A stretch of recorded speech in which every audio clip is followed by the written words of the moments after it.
Springfield College is synonymous with the game of basketball, partially due to James Naismith, who's buried in the snow behind me. So today, I talked with Springfield College archivist Jeff Monceau and Dana Gymnasium behind me to see some of the coolest basketball archives that Springfield College has to offer. First up is this replica picture of the original basketball team at Springfield College from 1891.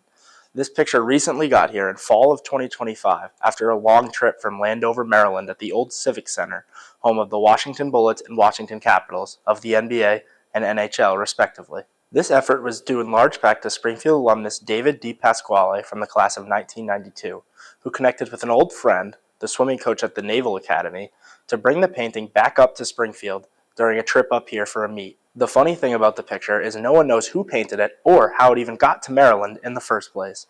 Now, let's head over to the athletic complex to see archives 2 through 5 on my list.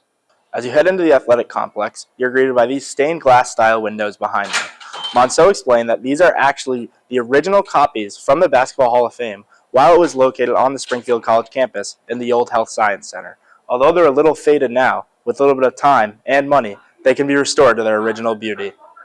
Now we head into the field house, who have 4 basketball courts behind me, all with a three-point line of 19 feet 9 inches. This was the original length of the college three-point line, developed by former Springfield College men's basketball coach and athletic director Ed Stites. The story, published in a Triangle magazine article in 2017, details how Stites used his son Bob and some friends who practiced shooting around at different lengths to help him develop the three-point line. I sat in this very seat last night to watch Springfield College's women's basketball team take on Clark. Although Springfield may not have the first women's college basketball game, that game belonging to NewMac rival Smith, women may have actually played the game first just in passing after the men were finished playing, with approval from Professor James Naismith. Nevertheless, Springfield College's archives do own an old copy of Basketball for Women, the original rule set of women's basketball made by Smith's Senda Berenson, considered the mother of women's basketball. Exactly 2 weeks ago today, the first day of the Hoop Hall Classic tipped off here at Blake Arena.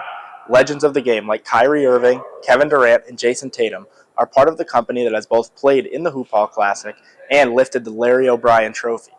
But did you know that despite never attending Springfield College, instead going to crosstown rival Western New England, Larry O'Brien actually has a large collection in the Springfield College archives?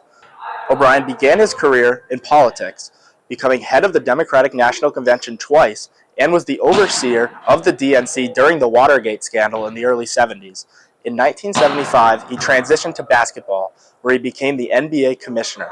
O'Brien oversaw a number of key changes to the sport, including the massive ABA and NBA merger, television deals, free agency, and a salary cap.